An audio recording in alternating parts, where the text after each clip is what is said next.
Selamat pagi untuk kita semua, salam sejahtera. Perkenalkan, nama saya Koleta Emi dengan NIM 2510450. Saya mahasiswi PPG Angkatan Pertama tahun 2025 dari LPTK Santo Fransiskus Asisi Semarang. Saya mengajar agama Katolik dan budi pekerti di SMP Negeri 6 Satarmese pada kelas 8 dengan materi sakramen. Saya akan mempraktikkan kegiatan pembelajaran saya di dalam kelas. Dan kegiatan ini pun tidak sempurna. Saya harapkan saran dari Bapak dan Ibu dosen. Selamat menyaksikan.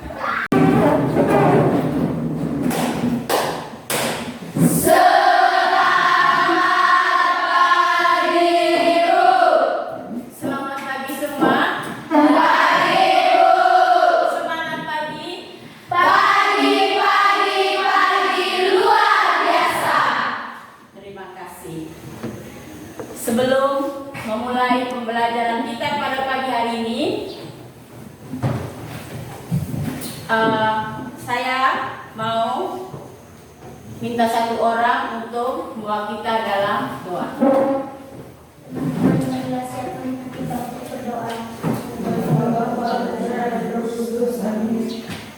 Tuhan Yesus, terang dan keselamatan dunia, firman-Mu adalah terang bagi kami. Pada hari ini, kami akan belajar memahami makna sakramen baptis yang telah Engkau berikan kepada kami. Ajarlah kami Tuhan, agar kami dapat mengikuti pelajaran ini dengan baik. Semoga kami mampu untuk mengalami hidup baru dan menjadi terang bagi dunia. Demi Kristus Tuhan kami. Amin. Kita sama-sama bernyanyi.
Ya, silakan dulu.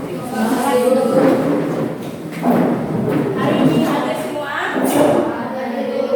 Ya, Ibu absen dulu. Dirman? Jenia? Hadir. Ya. Yang tidak hadir tadi berapa orang? 5 orang. Karena sakit. Nah, kalau kita sebagai anak sekolah wajib setiap hari datang ke sekolah. Lebih semangat lagi dan lebih giat lagi. Minggu lalu kita belajar tentang apa? Gereja sebagai tanda dan sarana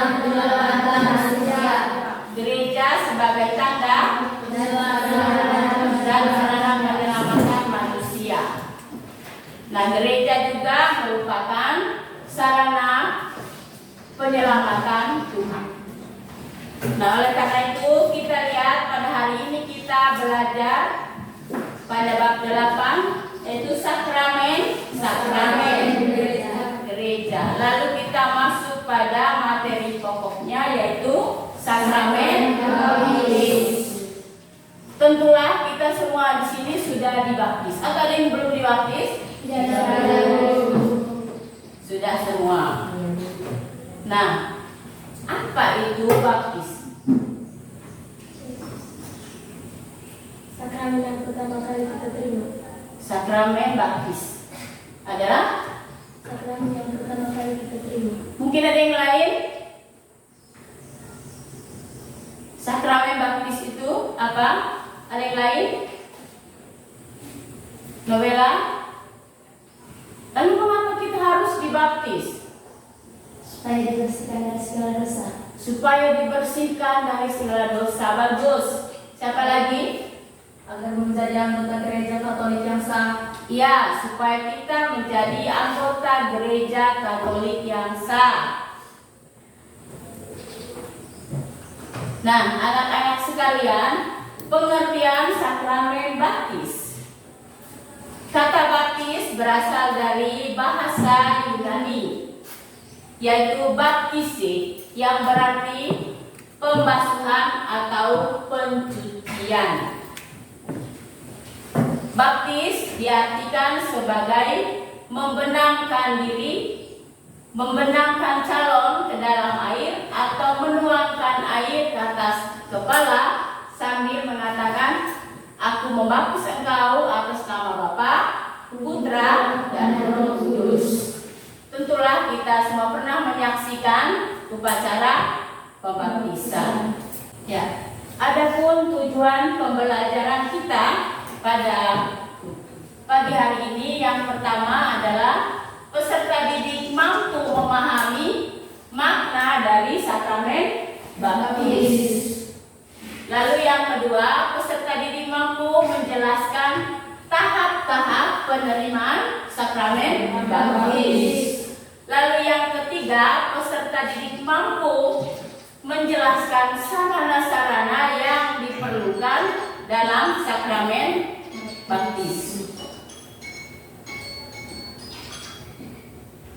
Lalu yang ketiga, peserta didik mampu menjelaskan konsekuensi menerima sakramen baptis.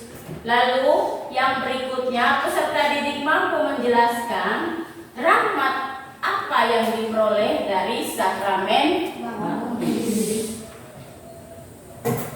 Nah, untuk memperlancar kegiatan kita pada hari ini, kita buat dulu kesepakatan. Kita sama-sama membuat kesepakatan supaya dalam kegiatan pembelajaran kita hari ini berjalan dengan lancar. Ya, nanti kita mengadakan kerja kelompok. Lalu dalam kerja kelompok juga kita sama-sama membuat kesepakatan yang terbaik. Yang pertama dari ibu dulu. Selama pembelajaran berlangsung, tidak ada yang makan. Kalau minum boleh. Yang kedua, selama pembelajaran berlangsung, tidak ada yang keluar masuk dan mengganggu teman. Lalu dari kalian sudah apa? Ada yang mau tambahkan? Setuju itu? Setuju. Kalau setuju, kita lanjutkan. Sekarang kita lihat dulu.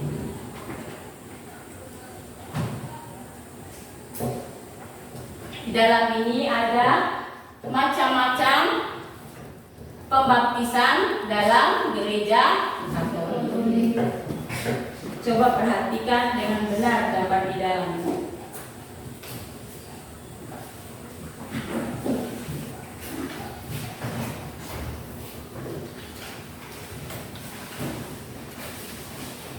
Itu gambar apa itu? Atau kurang jelas?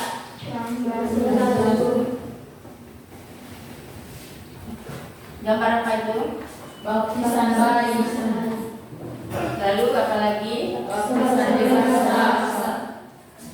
Baptisan dewasa. Apa lagi?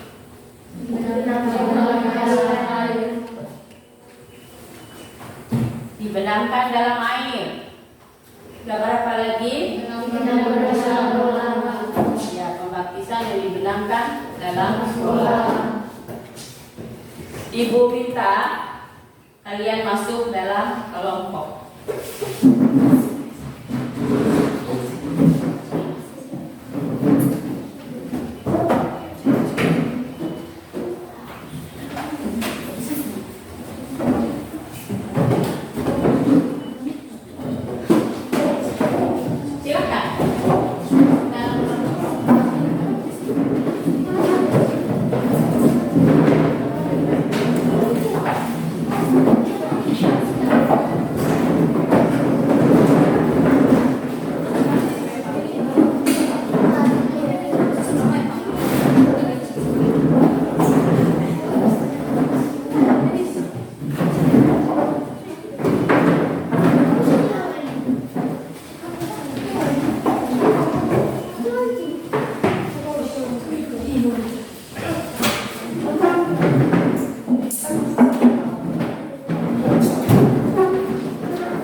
Silakan. Di situ ada berbagai pertanyaan.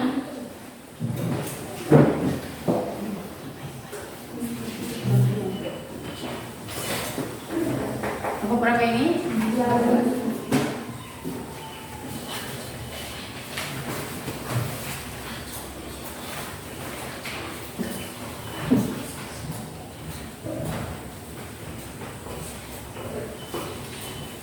Kelompok 1.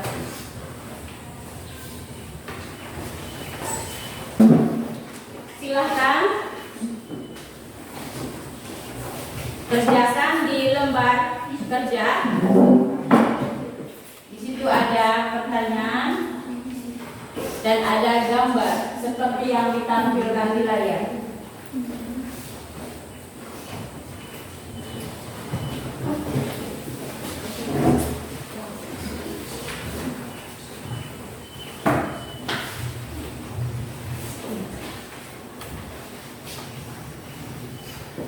Sudah lihat yang pertama itu? Sudah ada gambar, lalu berilah tanda centang pada gambar. Gambar pembaptisan dalam gereja Katolik. Centang dalam gambar.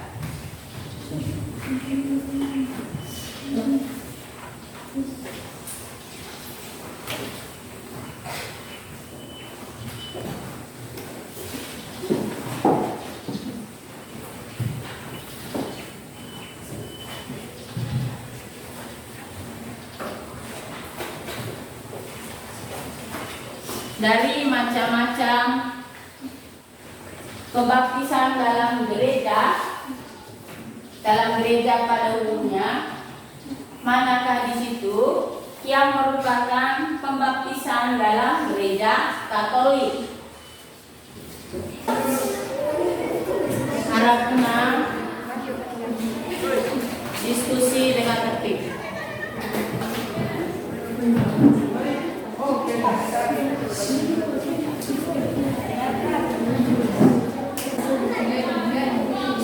Ya.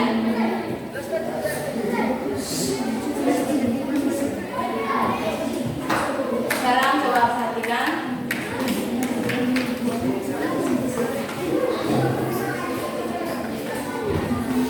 Macam-macam atau berbagai macam pembaptisan dalam gereja. Manakah kelompok 1 mana? Oh, Ibu. Kelompok 1 silakan menjelaskan manakah atau apa sajakah pembaptisan dalam gereja Katolik. Gambar pertama pada bayi yang dipercikan air di atas kepala. Gambar kedua pembaptisan orang dewasa yang menaruh salib di atas kepala. Bagaimana dengan kelompok lain? Sama tidak? Sama.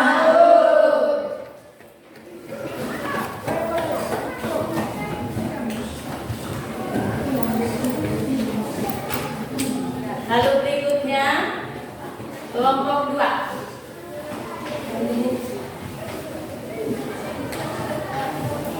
Ada yang sama dengan kelompok 1, kelompok 2? Ya Bu. Hah? Ya Bu, yang pertama. Yang pertama apa? Yaitu bayi yang sedang dibaptis, imam menurunkan air suci ke kepala bayi yang disamping oleh ortu dan wali baptis. Ya. Setelah kita lihat bersama dalam pembaptisan dalam gereja Katolik, di situ ada pembaptisan bayi, ada pembaptisan dewasa. Lalu ada pertanyaan di LKPD itu tadi. Kalimat apa yang diucapkan oleh pastor ketika dibaptis? Kelompok 2. Aku membaptis engkau dalam nama Bapa, Putra, dan Roh Kudus. Sama tidak? Sama Bu. Sama Bu. Lalu untuk kelompok 3, bagaimana tahapan penerimaan baptis? Penerimaan baptisan memiliki tahapan yang bervariasi bergantung pada apakah seorang dibaptis kepada bayi atau dewasa. Umumnya, baptisan bayi lebih sederhana, sedangkan baptisan dewasa melibatkan masa persiapan yang lebih panjang, bisa meliputi masa dan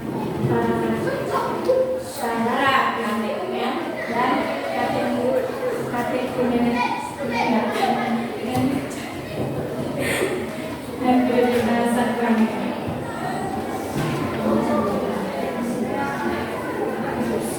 Sudah? Ya.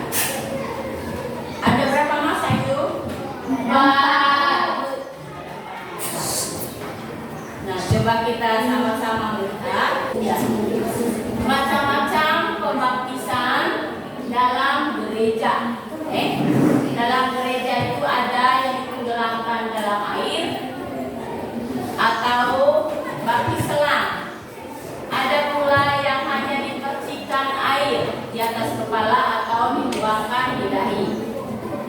Lalu setiap baptisan, baik baptisan dipercik ataupun yang ditenggelamkan, dibenamkan dalam air, semua punya makna yang sama dan tidak mengurangi makna dari baptis itu sendiri. Dan dalam gereja Katolik ada pembaptisan bayi dan ada pembaptisan dewasa, yaitu kita dipercikan oleh air, sama-sama seperti gereja pada umumnya. Nah, coba kita lihat ada sarana yang digunakan dalam sakramen baptis. Di depan kita ini, coba lihat ini apa? Yang ini adalah apa makna lilin? Lilin sebagai lambang lilin menyala yang melambangkan cahaya Kristus. Ya, lilin menyala yang melambangkan cahaya Kristus. Sedangkan kain putih apa? Kain putih artinya mengenalkan Kristus. Sesudah dibaptis kita mengandalkan kekuatan Kristus. Ya, sekarang ada apa ini? Air putih, air bersih yang digunakan dalam upacara pembaptisan. Dalam upacara pembaptisan itu ada yang namanya materia dan forma. Formanya itu aku membaptis engkau dalam nama Bapa, Putra, dan Roh Kudus. Terang Kristus. Lalu ada kain putih tadi, artinya mengenalkan Kristus. Dari baptis kita mengandalkan kekuatan Kristus.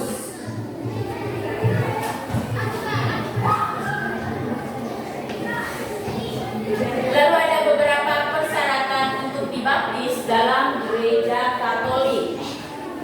Yang pertama, percaya kepada Kristus sebagai penyelamat. Dasarnya adalah harus percaya dulu.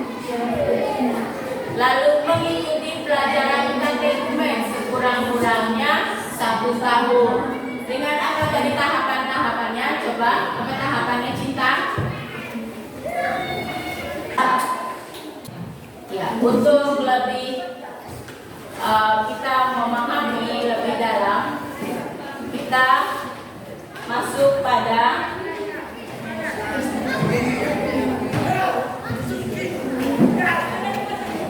memahami makna sakramen baptis berdasarkan kitab suci.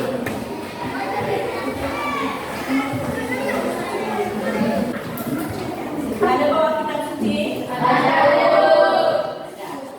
Coba buka Injil Matius bab 28 ayat 16 sampai 20. Ya, ya, buka.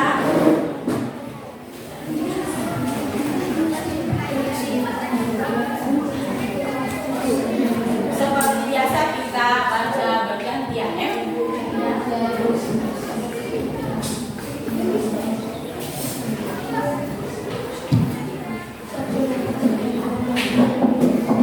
Yang ayat ganjil genap. Seperti biasa pada kelompok 1. Dan ke-11 murid itu berangkat ke Galilea, ke bukit yang telah ditunjukkan Yesus.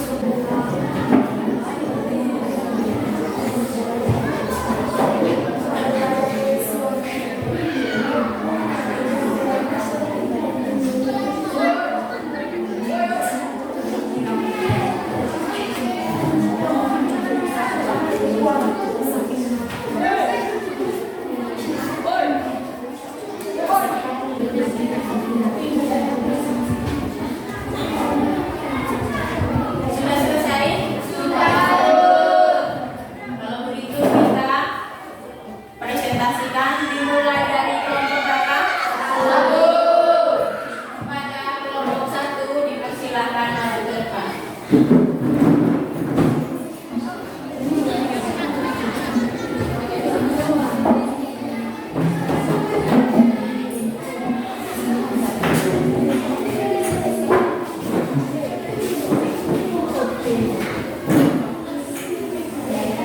Selamat pagi teman-teman. Selamat siang. Kami dari kelompok 1 ingin presentasi. Jangan ada tepuk semangat dulu sebelum mereka presentasi. Tepuk semangat. Selamat pagi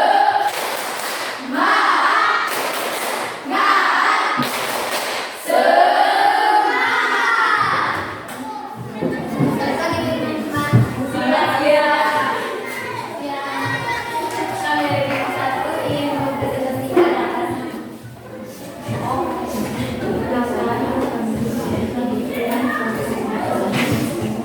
kami dari kelompok 1 ingin mempresentasikan dari kelompok kami. Pada kesempatan kami silakan. Baik, terima kasih atas kesempatan yang telah diberikan kepada saya. Dari pertanyaan nomor 1, apa itu sakramen baptis? Jawab, sakramen baptis adalah sakramen dasar bagi orang Kristiani. Dengan dibaptis berarti orang bergabung menjadi anggota gereja. Soal yang kedua, apa yang dikatakan Yesus pada Injil Matius bab 28 ayat 16 sampai 20? Jawab, kepadaku telah diberikan segala kuasa di surga dan di bumi. Pertanyaan yang ketiga, apa yang dikatakan Nikodemus kepada Yesus pada Injil Yohanes bab 3 ayat 1 sampai 7? Jawab, ia berkata, Rabi, kami tahu bahwa engkau datang sebagai guru yang diutus Allah. Sekian dari kelompok kami. Pertanyaan yang keempat, kalimat apa yang diucapkan pastor ketika membaptis? Jawab, aku membaptis engkau dalam nama Bapa, Putra, dan Roh Kudus. Yang kelima, bagaimana tahapan atau masa-masa penerimaan? Jawab, masa katekumenan, masa katekumenan, masa persiapan terakhir, dan yang terakhir masa mistagogi. Mungkin ada pertanyaan dari kelompok 2 dan 3.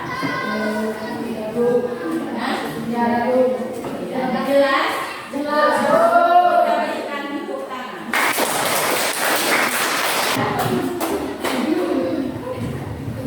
Semua kelompok telah menampilkan yang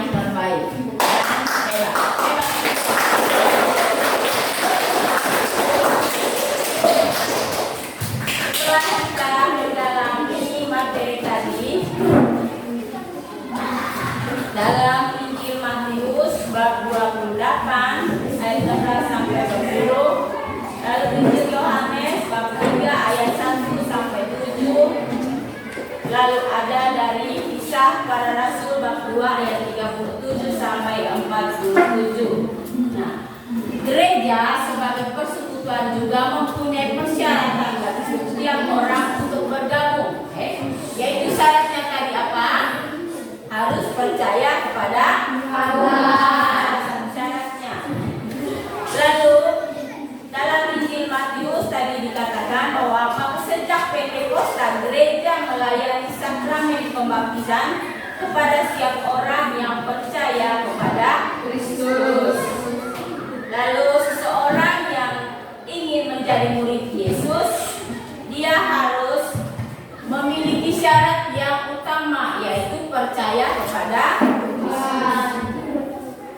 Lalu ada buah-buah dari sakramen baptis. Apa saja tadi buah-buahnya? Menghapuskan dari segala dosa, Menghapuskan dari segala dosa. Lalu dilahirkan menjadi anak Allah. Lalu mendapat rahmat dan kekudusan. Nah, anak-anak sekalian, pembelajaran kita pada pagi hari ini cukup sampai di sini. Namun sebelumnya, Ibu minta kamu sekarang gambarkan salah satu dari sarana-sarana dalam perayaan atau upacara pembaptisan yang ada di depan. Silahkan gambar. Terserah mau gambar lilin, gambar air atau kain. Silahkan.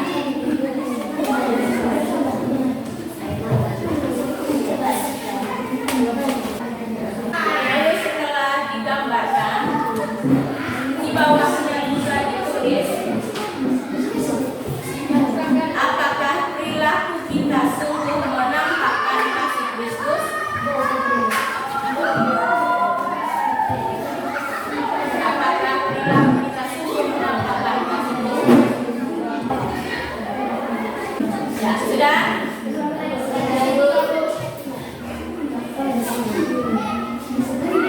Ditunjukkan hasilnya? Sudah?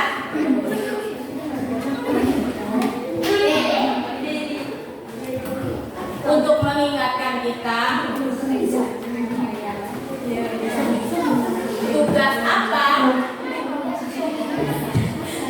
tugas apa saja yang kita lakukan yang menandakan bahwa kita sudah dibaptis. Apa saja, tugas apa saja? Nanti tuliskan itu dan ingat baik-baik, apa tugas saya sebagai umat Allah yang sudah dibaptis. Itu menjadi bahan refleksi. Minggu depan kita lanjut dengan sakramen Ekaristi. Mari kita tutup dengan doa. Saya minta satu orang untuk memberi salam. Silakan.